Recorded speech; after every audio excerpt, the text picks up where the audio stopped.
प्रदेश के नए सीएम साहब फौरन ट्वीट करते हैं कि ये मुल्क चलेगा हमारा कानून से, ये मुल्क शरीयत से नहीं चलेगा। किसने कहा कि मुल्क शरीयत से कहा चलेगा? हम भी तो वही कहते हैं कि मुल्क कानून से चलेगा, हम भी तो वही कहते हैं कि मुल्क संविधान से चलेगा। लेकिन तुम गद्दार हो, तुम झूठे हो, तुम दजल करते हो, तुम इस देश को संविधान से चलने नहीं देते, तुम इस देश को हमारे भारत के आईन के मुताबिक चलने नहीं देते। हमने तो नहीं कहा कि हमारे इस देश को शरीयत के हिसाब से चलाओ, हमने तो नहीं कहा कि भारत की तमाम बेटियों को पर्दे पहना दो, हमने तो नहीं कहा कि भारत के एक एक हिंदू भाई को नमाज पढ़ने के लिए कहो। हम तो ये कहते हैं कि हमें we are all the Muslim person, हमें नमाज पढ़ने की आज़ादी दो, हमें ज़कात देने की आज़ादी दो, हमें मस्जिद में अल्लाह की इबादत करने की आज़ादी दो। हम तो ये कहते हैं, हम तो कहते हैं कि जो संविधान में लिखा है freedom to manage religious affairs, मजहबी अमल पर हमें, मजहबी अफ़ाल पर हमें अमल करने की आज़ादी मिलनी चाहिए। हम कहते हैं कि संविधान के मुताबिक से इस देश को चलाओ। तुम कहते हो कि नहीं चलेगा, तो गद्दार तुम हो, तुम नहीं चलने देना चाहते इस देश को संविधान के मुताबिक। हम चाहते हैं, हमारे संविधान ने कहा है कि बेटियों, जितनी भी बेटियां हैं वो सब के सब, if anyone want to appear and want to participate in the exam with the wearing hijab and he should allow, उनको परमिशन मिलनी चाहिए। क्यों? संविधान कह रहा, संविधान तो कहता है कि पर्दे की इजाजत है और आप कह रहे हो कि इजाजत नहीं है। तो असंवैधानिक कौन हुआ लाल बुजक्कर साहब? आप हुए कि नहीं हुए? सीएम साहब कौन हुआ? मेरे सवाल का जवाब दीजिए। ये मैं नहीं, ये भारत के सेक्युलर आवाम आपसे पूछती। संविधान के हिसाब से आप नहीं चलने देना चाहते ना इस देश को, आप तो अपनी मनगढ़ंत, आप तो अपने मनमानी करना चाहते। कुर्सी इख्तिदार पर फिर बैठे हैं तो अच्छा काम कीजिए, उल्टे पुल्टे ट्वीट कर देते। जरूरी है, फर्ज है बेटियों की इज्जत व आबरू को महफूज करना और रखना। नहीं होती है हिम्मत तो कह दो हमारे मुस्लिम भाइयों के हाथों में दे दो इख्तिदार को। अगर सारे जितने भी रेपिस्ट हैं वो सीधे ना हो जाए, जितने भी ये इस देश को खोखला करते हैं उनको सीधे रास्ते पर ना ले आए, हम नहीं आएगा। कानूनी एतबार से प्रशासन के जरिए नहीं आएंगे, हम उनके घर पे जाएंगे, अल्लाह के नबी की सीरत सुनाएंगे, मर्यादा पुरुषोत्तम श्री रामचंद्र जी के ज़िंदगी के कुछ वाक़यात सुनाएंगे, हम उनको सीधे रास्ते पर लाएंगे। आप नहीं ला सकते। हमको तो ऐसा लगता है कि आप बिल्कुल निकम्मे और कमज़ोर बन गए। संविधान में क्या लिखा है? हर कोई, एवरीवन। मैं इसलिए संविधान के बाद जुज़ को लाता हूँ चूँकि ज़रूरी होता है। उनके ट्वीट के देख के वो बोलते हैं कि नहीं जनाब, संविधान से देश चलेगा, शरीयत से नहीं चलेगा। हमने तो कभी नहीं कहा कि शरीयत से देश को चलाओ, हमने कभी नहीं कहा। हमने ये कहा कि जिस चीज़ में आप फेल हो जाते, जानी को सज़ा देने में फेल हो जाते, तब हमने रिक्वेस्ट की थी, kindly I request to my PM साहब, प्रधानमंत्री जी, आप जानियों को पकड़ने में, उनको सज़ा देने में, बेटी की इज्जत की हिफाजत करने में आप ज़ीरो बन चुके हैं, ज़ीरो। इसीलिए आप अगर चाहते हो कि ज़िना के वारदात कम हो तो 18वें पारे के सूरे नूर की 2 आयत है, अज़्ज़ानियतु वज़्ज़ानी फ़ज्लिदू मिनहुमा। आप उस कुरान करीम की उस आयत को सामने रखकर, उस ऑर्डर को सामने रखकर, अगर कोई जिना करता है कुंवारा लड़का या कुंवारी लड़की, या कोई जिना करता है शादीशुदा मर्द या औरत, तो अल्लाह ने कुरान में फैसला बयान किया, उन दोनों को, एक को तो 100 कोड़े बरसाओ।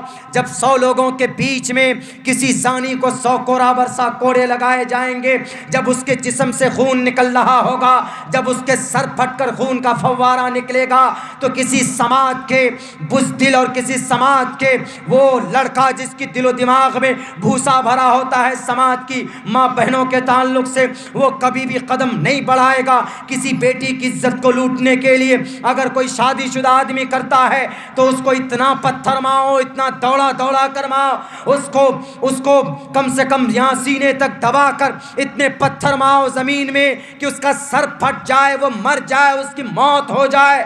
अगर जानी की इन दोनों सूरतों पर अमल किया जाए, सज़ा दी जाए, तो फिर इस देश के अंदर जिना के वारदात घटेंगे, बढ़ेंगे नहीं। आप देख लीजिए, अगर नहीं यकीन होता है तो आप इन दोनों ऑर्डर को नाफिज करके 1 साल के लिए देख लीजिए, इंशाअल्लाह निज़ाम बदल जाएगा। ज़रूरत ही नहीं पड़ेगी जनाब रेपिस्ट को ढूंढने की, सब अपने अपने बिलों में घुस जाएंगे। ये है कुरान।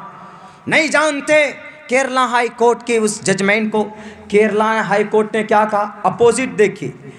सन 2016 में एक केस रजिस्टर्ड हुआ केरला हाई कोर्ट में। मैं इसलिए आज तज़किरा कर रहा हूँ, मेरे वरना पर्दे के ऊपर बहुत सारे बयानात मेरे आ चुके हैं, हम कर चुके, लेकिन आज का स्टेटमेंट सुनने के बाद ज़रूरी था बताना। क्यों? शायद उनको मालूम नहीं है, वो समझते हैं कि पर्दा ज़रूरी नहीं। मेरे भाइयों, इसमें हम भी मुजरिम हैं। क्यों लगा केरला हाई कोर्ट को कि हम ये इस्लाम में पर्दा ज़रूरी नहीं है? क्योंकि हमारी माएँ बहनें पर्दा कम करती हैं, इसीलिए उन्होंने सोचा कि पर्दा ज़रूरी नहीं है। समाज में इस्लाम के समाज में मुस्लिम औरतें करती नहीं है, इसलिए ज़रूरी नहीं, तो उन्होंने वही समझ कर कह दिया कि ज़रूरी नहीं। ये ज़रूरी नहीं है कि अगर मुस्लिम औरतें पर्दा नहीं करती हैं तो कुरान में और अहादीस में उसको ज़रूरी नहीं समझेंगे। जैसे शराब पीना पाप है, शराब को हाथ लगाना पाप, देखना पाप। कुरान में तो है ही, मनुस्मृति में भी है कि शराब को ऐसा पदार्थ जिससे नशा पैदा होता हो उसके करीब जाना, उसको छूना, उसका सेवन करना, उसको यूज़ करना पाप। लेकिन अगर कोई हिंदू भाई उसको पी ले या कोई मुस्लिम पी ले तो कोई ये कहेगा कि नहीं, मुसलमान तो बहुत शराब पीते हैं, इसीलिए शराब पीना कोई बुरी बात नहीं इस्लाम में। ऐसा हो सकता है? नहीं हो सकता। हमारे और आपके अफ़ाल से ईश्वर अल्लाह के कानून नहीं बदलेंगे, बल्कि हमको अल्लाह और ईश्वर ने पैदा किया अपनी भक्ति के लिए। हम ईश्वर के कानून से जुड़े हैं, कानून हमसे नहीं जुड़ा। हम कानून के मोहताज हैं, कानून हमारा मोहताज नहीं है। इन्नल्लाह गनीयुन हमीद। हम अल्लाह के कानून को नहीं मानेंगे। अल्लाह तबारक व तआला किसी और को लेकर आएगा, वो अल्लाह तबारक व तआला के कानून के मुताबिक ज़िंदगी गुजारेंगे। इसलिए मैं कहता हूँ केरला कर्नाटका हाई कोर्ट के 3 बैच ने, 3 बैच, एक नहीं 3 बैच ने जजमेंट दे दिया कि इस्लाम में पर्दा ज़रूरी नहीं। इस्लाम में पर्दा ज़रूरी था, है, कल क़यामत तक रहेगा। आपके जजमेंट से कुरान का फैसला नहीं बदल सकता। और हम मुसलमान वो हैं जो संविधान को भी मानते हैं और कुरान को भी मानते। कोई माए का लाल हमें कुरान पर अमल करने से नहीं रोक सकता। हम अमल करेंगे कुरान के फरमान पर, और फिर हमें भारत का संविधान भी मना नहीं कर रहा है। हाई कोर्ट के जज साहब, दोबारा आप पढ़िए, स्टडी कीजिए, उसको पढ़िए आप अपने संविधान को। आर्टिकल 25 कहता freedom of conscience and free profession practice and propagation of the religion. Article 26 कहता है freedom to manage religious affairs, मजहबी अहकाम पर अमल करने की आज़ादी दी गई। तो आपने किस बेस पर कहा कि ज़रूरी नहीं? हमारा सवाल है आपसे। बहुत दुख हुआ, कल तलाक के ऊपर बंदिश लगाई आपने। सिर्फ हम प्रोटेस्ट करके बैठ गए, मान गए चलो हम अपनी इस्लाह कर लेंगे। अत्तलाक़ु मर्रतानि फ़इम्साकुम बिमारूफ़िन व तस्रीहुम बिइहसान। 2 तलाक, आगे फ़इन तल्लक़हा फ़ला तहिल्लु लहु। तीसरी तलाक नहीं जी, कुरान में नहीं है जी, हदीस में नहीं है। उलमाए अहनाफ के मुताबिक एक मजलिस में तलाक दी जाए तो 3 तलाक पड़ जाती। उलमा का इख्तिलाफ है, लेकिन 3 तलाक कुरान का, शरीयत का फरमान है। नहीं देना चाहिए एक मजलिस में 3, लेकिन अगर कोई दे तो तलाक वाक़ई हो जाती है।